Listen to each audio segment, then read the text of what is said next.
ഞാൻ തലൈവാസൽ വിജയ് എന്നുള്ള ആക്ടറിനോട് സംസാരിച്ചുകൊണ്ടിരിക്കുകയായിരുന്നു. അപ്പോൾ പുള്ളി എന്നോട് പറഞ്ഞ കാര്യം, പണ്ട് സിനിമകൾക്ക് ലെങ്ത് ഉള്ള സീൻസ് എഴുതായിരുന്നു, അത് ഷൂട്ട് ചെയ്യായിരുന്നു, അത് എളുപ്പമായിരുന്നു. പക്ഷെ ഇപ്പോൾ ഈ റീലുകൾ കുറേ വന്ന കാരണം കൊണ്ട് തന്നെ സീൻസിന് അത്രയും വലുപ്പത്തിൽ കൺസീവ് ചെയ്യാൻ പറ്റില്ല. ഒരു സീനിന്റെ കണ്ടിന്യൂഷൻ ആയിട്ട് വേറൊരു സീനിൽ ഒരു തമാശ ഉണ്ടായെങ്കിൽ, അതായത് ഇപ്പം പഞ്ചാബ് തന്നെ ഫോർ എക്സാമ്പിൾ എടുക്കുകയാണെങ്കിൽ, ഒരു സീനിൽ ദിലീപേട്ടൻ സംസാരിച്ചുകൊണ്ടിരിക്കുമ്പോൾ അതിന്റെ കണ്ടിന്യൂഷൻ ആയിട്ടാണല്ലോ സംസാരിക്കുന്നവനാണോ ബില്ലടിപ്പിക്കുന്നതിനുള്ള തമാശകൾ മൊത്തം വരുന്നത്. അത് ഒരെണ്ണത്തിന്റെ കണ്ടിന്യൂഷൻ. അങ്ങനെ ഇപ്പൊ സീൻ സംഭവിക്കാൻ ഭയങ്കര പാടാണ്. ഒറ്റ റീല് പോലെ ആ പടത്തിന്റെ സീനെ കൺസീവ് ചെയ്യാണ്. അങ്ങനെ തോന്നിയിട്ടുണ്ടോ? 30 സെക്കൻഡുകളാണ് ഇപ്പൊ നമ്മള് സ്കിപ്പ് ചെയ്ത് വിടുന്നല്ലേ പറയുന്നത്. പക്ഷെ ഇതിനൊക്കെ വിരോധാഭാസം എന്ന് പറയുന്നത് എടാ, ഈ അടുത്ത കാലത്ത് അനിമൽ പോലത്തെ സിനിമ ഏത് കാറ്റഗറി പെടുത്തുന്നു? മറ്റേ ഇൻഗ്ലോറിയസ് ബാസ്റ്റേർഡ് അല്ലേ, 3.25 മണിക്കൂറിലെ ഫസ്റ്റ് സീൻ ഐ തിങ്ക് 20 മിനിറ്റ്സിന് മുകളിൽ കൊലപാതകം അത് നമ്മൾ കണ്ടിരുന്നില്ലേ? അപ്പൊ ആക്ച്വലി ഈ നിയമങ്ങൾക്കും ഈ പറയുന്ന വ്യക്തിപരമായിട്ടുള്ള സിനിമകൾക്കും ഇതൊക്കെ ഉപരിയായിട്ട് പ്രേക്ഷകനെ ഹുക്ക് ചെയ്യുന്ന, അവരെ വൈബ് കറക്റ്റ് ആക്കുന്ന പടം ഉണ്ടെങ്കിൽ നമ്മൾ കണ്ടിരിക്കും. അപ്പൊ നമ്മൾ ആ നിയമവും വിടും, എല്ലാം വിടും. ഹൃദയം എത്ര മണിക്കൂറുണ്ട് സിനിമ? സീരീസ് നീ പറഞ്ഞേ അഡോളസൻസ് അല്ലേ? അഡോളസൻസ്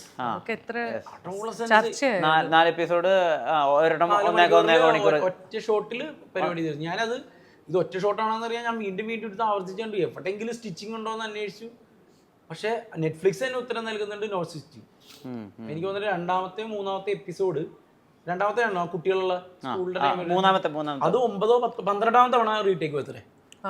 റീടേക്ക് എന്ന് പറഞ്ഞാൽ എവിടെ തുടങ്ങണമെന്നോ. പക്ഷെ ഞാൻ അവർ ഈ കാറിന്റെ അകത്തൊക്കെ ഉള്ള സീൻ അതൊക്കെ കുട്ടീനെ അറസ്റ്റ് ചെയ്തിട്ട് കൊണ്ടുവന്നിട്ട് ഈ പാരന്റ്സ് അതിലവൻ തുമ്മുന്ന ഒരു സാധനമുണ്ട്, അതൊക്കെ നാച്ചുറൽ. പക്ഷെ അത് ആ സാധനം തുമ്മി അവനെ അഭിനയിച്ചു ചിരിക്കുന്നതും ഉണ്ട് അവൻ ഇന്റർവ്യൂ. അതൊക്കെ നല്ല ഇന്റർഗേഷൻ്റെ അവിടെ അപ്ഡേറ്റഡ് ആയിട്ടിരിക്കുക എന്നുള്ളത് ഇപ്പൊ ഒരു അത്യാവശ്യമല്ലേ. പിന്നെ നടന് ഇല്ലെങ്കിലും എഴുത്തുകാരൻ ആവശ്യം. ഇല്ലെങ്കിൽ സത്യസന്ധമായിട്ട് ഞാൻ പറയട്ടെ, ഈ ഫേസ്ബുക്ക് ഇൻസ്റ്റാഗ്രാം ഒന്നും ഞാൻ തുറന്നു നോക്കില്ലേ. ഈ നെഗറ്റീവും അതും കണ്ടിടാ. നമ്മളും ഇങ്ങനെ എന്തൊക്കെ പറഞ്ഞാലും നമ്മളേക്ക് ഇത് ബാധിക്കുന്നുണ്ട് തലച്ചോറിന് അല്ലേ. നമ്മളൊരു 6 സ്ക്രോൾ ചെയ്യുമ്പോൾ തന്നെ അതിലൊരു 3 വാക്ക് 4 ഇത് എപ്പോഴും നെഗറ്റീവും കാര്യങ്ങളൊക്കെ ആയിരിക്കുമല്ലോ. അവരെ കൊന്നു, ഇവരെ കൊന്നു, ഇന്നടി അല്ലെങ്കിൽ മറ്റവര്. പിന്നെ ഇതിൽ വേറൊരു കോമഡി ഉണ്ട്. വേറെ ചില ആളുകളുടെ പ്രശ്നങ്ങളൊക്കെ പറയൂലടാ, രണ്ടുപേര് തമ്മിലുള്ള തല്ലുപിടുത്തം, പേഴ്സണല്. ഇതൊക്കെ എങ്ങനെ അൺഫോളോ ചെയ്തിട്ട് ഇവരൊക്കെ എൻ്റെ ജീവിതത്തിലേക്ക് കടന്നു വരിക. ഞാൻ പറഞ്ഞു പോയിട്ടോ, എനിക്ക് എൻ്റെ ജീവിതത്തിൽ ആവശ്യത്തിന് പ്രശ്നങ്ങളുണ്ടെന്ന്. എനിക്ക് എന്തിനാണ് വല്ലവൻ്റെ പ്രശ്നം? വല്ലവരും മാൽഗുഡീസിൽ മറ്റേ ടൂർ പോയ പൊക്കോട്ടെ, എന്നെ എന്തിനാ കാണിക്കുന്നത്? പിന്നെ ഇപ്പൊ ചില ആൾക്കാർ ആക്സിഡന്റുകളൊക്കെ കാണിക്കാൻ തുടങ്ങി. അത് ഭയങ്കര ലൈവായിട്ട്. പണ്ടൊക്കെ നമ്മളത് ഹൈഡ് ചെയ്തിട്ടല്ലേ കാണിക്കുക. പണ്ട് എനിക്ക് ഞാൻ ചിലപ്പോ അമ്മാവനായി പോവും, എന്നാലും പണ്ട് ഇതിലുണ്ടാക്കിയതല്ലേ പറഞ്ഞാൽ പണ്ട് നമുക്കൊരു വീട്ടിലൊരു തല്ലോ പ്രശ്നമൊക്കെ ഉണ്ടാകുമ്പോൾ ആദ്യം ചെയ്യാന്ന് വെച്ചാൽ നമ്മുടെ വീട്ടിലെ ആളുകൾ പോയിട്ട് ഡോറിന്റെ അവിടെ നിൽക്കും, എന്നിട്ട് ആരെങ്കിലും നോക്കുന്ന ഡോർ അടയ്ക്കുകയൊക്കെ ചെയ്യായിരുന്നു. ഇപ്പൊ തല്ലൊക്കെ ഒരു സീരീസ് ആയി യൂട്യൂബ് കോണ്ടന്റ്. അത് അല്ല ഞാൻ പറയുന്നറിയോടാ, ഇതിന്റെ എഴുത്തുകാരൻ എന്ന രീതിയിൽ ഇതിന്റെ കൂടെ നിന്നേ പറ്റുള്ളൂ. കാരണം ഇപ്പോഴത്തെ ഈ ജെൻസി അല്ലെങ്കിൽ ഈ പറയുന്ന ആൽഫ ബീറ്റ പിള്ളേരായിട്ട് അവര് പിള്ളേരുണ്ടായിട്ടില്ല. ഞാൻ പറഞ്ഞ പോയിട്ട് അതിനൊക്കെ, അതായത് പുതിയൊരു ഇതിന്റെ അവര് മറ്റേ ഇങ്ങനെ കാണിക്കുന്നത് എന്തിനാണ്, അല്ലെങ്കിൽ അവരുടെ പൂക്കി എന്താണ്, അങ്ങനെയുള്ളത് നമ്മൾ അറിഞ്ഞില്ലെങ്കിൽ നാളെ എഴുതുമ്പോ അത് നമ്മളെ നല്ല രീതിയിൽ ബാധിക്കും. കാരണം എനിക്കൊരു യൂത്തിന്റെ കഥ എഴുതുമ്പോ ഞാൻ പഴയ 90s എഴുതിയിട്ട് കാര്യമില്ലല്ലോ. അത് അവന്റെ വൈബില് അവൻ എന്താണ് ഇപ്പൊ പെരുമാറുന്നത്, അവൻ ഇപ്പോഴത്തെ ഒരു ബ്രേക്കപ്പ് അവൻ എങ്ങനെയാണ്, അതുപോലും നമ്മൾ മനസ്സിലാക്കണം. മനസ്സിലായി? അതിനൊരു എവല്യൂഷൻ ഉണ്ടല്ലോ. ഇപ്പൊ ആദ്യമാണെങ്കിൽ ഡി പി കറുപ്പാക്കലായിരുന്നു, ഇപ്പൊ പിന്നെ സ്റ്റോറി ഇടലായി, മാറിക്കൊണ്ടിരിക്കും. കുട്ടികളുടെ ഡി പി എങ്ങനെയായിരുന്നു തുടക്കത്തിൽ ഫേസ്ബുക്ക് വന്നപ്പോൾ? പൂമ്പാറ്റ, പൂച്ചക്കുട്ടി, പൂമ്പാറ്റയൊക്കെ വന്നിട്ട് അവരുടെ മുഖമായി അതിപ്പോ മാറി അങ്ങനെ. അത് നമ്മള് കൂടെ അതിന്റെ ഒപ്പം സഞ്ചരിച്ചേ പറ്റുള്ളൂ. എത്ര എഴുതിയ സ്ക്രിപ്റ്റ് ഉണ്ട് ഇപ്പൊ? കൃത്യം പറഞ്ഞാല് 3 എണ്ണം ഫുൾ ബോണ്ട് സ്ക്രിപ്റ്റ് ഉണ്ട്. 3 സ്ക്രിപ്റ്റ് റെഡിയാണ്. 2 എണ്ണം ആർട്ടിസ്റ്റുകളുടെ പുറകെയാണ്. ഒരെണ്ണം ഞാൻ തന്നെ അഭിനയിക്കാനുള്ള പരിപാടിയാണ്. ബെസ്റ്റ് നല്ല സാധനം. അങ്ങനെയല്ല, ആരും വിളിക്കാത്തൊരു സന്ദർഭത്തിൽ ഞാൻ തന്നെ. അയ്യോ, എപ്പോഴും നമ്മുടെ കയ്യിൽ ഒരു ഐറ്റം നമ്മൾ കയ്യിൽ വെച്ചേക്കണം. ആ ആ ആ ഞാൻ പറഞ്ഞില്ലേ അതിജീവനം, അതിനുവേണ്ടി മാറ്റി വെച്ചേക്കുന്നതാണ്.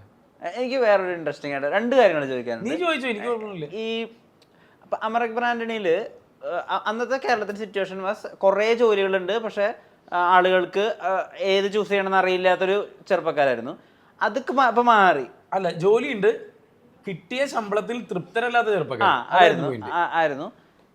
അപ്പൊ രണ്ടാമത്തേലപ്പോ ശരിക്കും ആ സിറ്റുവേഷൻ കഴിഞ്ഞു പോയല്ലോ. അപ്പൊ രണ്ടാമത്തേൽ നിങ്ങളിപ്പോ ആ കഥ എങ്ങനെ കൊണ്ടുപോകും? അത് വല്ലാത്തൊരു പ്രശ്നമല്ലേ ശരിക്കും? അതില് നീ ആ തൊഴിൽ എന്നുള്ളത് വിട്ടിട്ട് ഇപ്പൊ എല്ലാവർക്കും തൊഴിലവസരങ്ങൾ കൂടുതലാ, പണ്ടത്തെ പോലെ അല്ല. അതായത് വളരെ റെസ്പെക്ട്ഫുള്ളി പറയാണ്, നമ്മുടെ ഇവിടെ ഫുഡ് ഡെലിവറി ചെയ്യുന്ന ആളുകൾ വരെ കൃത്യമായിട്ട് ഞാൻ അവരോട് ചോദിക്കാറുണ്ട് എത്ര രൂപ നിങ്ങൾക്ക് കിട്ടും എന്നുള്ളത്. കൃത്യമായിട്ട് പോയി കഴിഞ്ഞാൽ നല്ലൊരു വൈറ്റ് കോളർ ജോബ് മേടിക്കുന്ന അതേ പൈസയിലേക്ക് ഇവർക്ക് എത്തിക്കാൻ പറ്റും. ഇപ്പൊ ജോബ് ഓഫർ ഉണ്ട്. പക്ഷെ നമ്മളുടെ കഥ നിൽക്കുന്ന എവിടെയാണ്? കഥ എന്തായിരുന്നു? ഇവരൊരു സ്ഥലത്ത് പോകാൻ ആഗ്രഹിച്ചു അല്ലേ? അതെ. ആ പോക്ക് തന്നെയാണല്ലോ വീണ്ടും നമ്മൾ ശ്രമിക്കേണ്ടത്. അവിടെ പോയി കഴിഞ്ഞാൽ എന്തായിരിക്കും? അവിടെയല്ലേ നമ്മൾ പിടിക്കേണ്ടത്.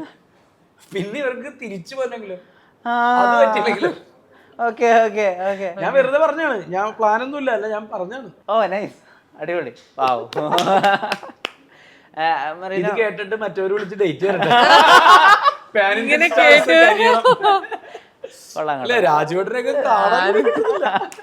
മണിരത്നം ഒരു സ്റ്റേജിൽ പറഞ്ഞിട്ടുണ്ട്, നിങ്ങൾ എല്ലാത്തിനും സിനിമ വർക്ക് ചെയ്യുന്ന ആളുകളുടെ അടുത്ത് പോയിട്ട് അഭിപ്രായം ചോദിക്കരുത്. We are not that intelligent. നമ്മൾക്ക് ഒരു ക്രാഫ്റ്റ് നന്നായിട്ട് അറിയാവുന്നേ ഉള്ളൂ. എന്ന് വെച്ചാൽ നമുക്ക് എല്ലാ നടക്കുന്ന വിഷയങ്ങളിലും ഒരു അഭിപ്രായം പറയണമെന്ന് നിർബന്ധമില്ല എന്ന്. ഒരു റീസെന്റ് ആയിട്ടുള്ള സംഭവങ്ങളുടെ അടിസ്ഥാനത്തിൽ മറീന അങ്ങനത്തെ കാര്യങ്ങളോട് ഷട്ട് ഡൗൺ ചെയ്തോ? ഇല്ല, എനിക്ക് അറിയുന്ന കാര്യങ്ങൾ എന്ന് പറയാൻ പറ്റില്ല. എന്റെ ഇന്റലിജൻസിന്റെ അകത്ത് നിൽക്കുന്ന കാര്യങ്ങൾ, എന്റെ അഭിപ്രായങ്ങൾ എനിക്ക് പറയാം. അപ്പോൾ എൻ്റെ ഒരു അഭിപ്രായത്തിനോട് താങ്കൾ യോജിക്കുന്നില്ല എന്നുണ്ടെങ്കിൽ താങ്കൾ അഭിപ്രായമായിട്ടോ അല്ലെങ്കിൽ അത് വിമർശിച്ചിട്ടോ താങ്കൾക്ക് പറയാം. ചീത്ത വിളിക്കുന്നത് ഒരു നല്ല കാര്യമാണോ എന്നുള്ളത് അതൊരു ക്വസ്റ്റ്യൻ മാർക്കാണ്. ബട്ട് അഭിപ്രായ സ്വാതന്ത്ര്യം എല്ലാവർക്കും ഉണ്ടല്ലോ. പിന്നെ ഇന്റലിജൻസ് എന്ന് പറയുന്നത് ഇറ്റ്സ് ഡിഫറെന്റ്. ചിലപ്പോൾ എനിക്ക് അറിയുന്ന കാര്യങ്ങളായിരിക്കില്ല താങ്കൾക്ക് അറിയുന്നത്. ആ ഇന്റലിജൻസ് നമ്മൾ എന്ത് വെച്ചിട്ട് അളക്കുന്നത് എന്നുള്ളത് ഒരു ക്വസ്റ്റ്യൻ ആണ്. ഞാൻ ഇന്റലിജന്റ് ആണോ അല്ലേ എന്നുള്ളത് താങ്കൾ എങ്ങനെയാണ് മനസ്സിലാക്കുന്നത്? നിന്റെ ബുദ്ധി വെച്ചിട്ട് നീ മനസ്സിലാക്കുന്നത്. അത് താങ്കളുടെ പാരാമീറ്റർ മാറുമല്ലോ, പെർസ്പെക്റ്റീവ് മാറും, പാരാമീറ്റേഴ്സ് മാറും. പിന്നെ ഒരാൾക്കൊരു കാര്യം അറിയില്ല, എനിക്കൊരു കാര്യം അറിയില്ല എന്നുള്ളത് അംഗീകരിക്കാൻ എനിക്ക് ഒരു മടിയില്ല. ഫോർ എക്സാമ്പിൾ, ഞാൻ എന്തെങ്കിലും ഒരു കാര്യം ചോദിക്കുന്നതിന് ഇപ്പൊ ഞാൻ പറഞ്ഞ കാര്യം തെറ്റിപ്പോയി, ഇത് ചിലപ്പോൾ സ്നീക്കേഴ്സ് ആയിരിക്കും അല്ലെങ്കിൽ ഇതിന് കോൺവേഴ്സ് എന്നായിരിക്കും പറയുന്നത്. അപ്പൊ പറഞ്ഞത് തെറ്റിപ്പോയി ഒരാൾ എന്നെ കളിയാക്കി എനിക്ക് അതിൽ ഒരു കുഴപ്പമില്ല. കാരണം എനിക്കതൊരു പഠനമാണ്, ഞാൻ പുതിയൊരു കാര്യം പഠിക്കുകയാണ്. അപ്പൊ അത് അയാൾക്ക് അതിനുള്ള വിവരമില്ലാതെ ഞാൻ ചിന്തിക്കുള്ളൂ എന്റെ മൈൻഡില്. ഞാൻ ആ സാധനം പഠിക്കുകയാണ്, എനിക്കത് അറിയാഞ്ഞിട്ടാണ് ഞാനത് അങ്ങനെ പറയുന്നത്. മറ്റേ വ്യക്തിയാണ് ശരിക്കും മനസ്സിലാക്കേണ്ടതെന്ന് ചിന്തിക്കുന്ന ഒരാളാണ് ഞാൻ. അപ്പൊ അതുകൊണ്ട് ഞാൻ എല്ലാ കാര്യങ്ങളും ആ രീതിയിലാണ് എടുക്കുന്നത്. എന്നോട് അഭിപ്രായം ചോദിക്കുന്ന കാര്യങ്ങൾ എനിക്ക് പറയാൻ പറ്റുന്നതാണെങ്കിൽ ഞാൻ പറയും. കൂടുതൽ എന്താ വാല്യൂ അഡിഷൻ എന്നുള്ള രീതിയിൽ ചെയ്യുക ഹീറോ ബിബിൻ ജോർജിന്? നടൻ എന്ന രീതിയിൽ ഭയങ്കരമായ ഒരു മാറ്റം ഉണ്ടാകും, അതിനെപ്പറ്റി ആളുകൾ പറയും എന്നുള്ളത് തന്നെയാണ് എനിക്ക് തോന്നുന്നത്. നടൻ എന്ന രീതിയിൽ ഒരു വ്യത്യസ്ത പരിപാടി ഉണ്ട് പടത്തിൽ. അതെന്താണെന്നുള്ളതാണ് നമുക്ക് പടത്തിൽ കാണേണ്ടത്.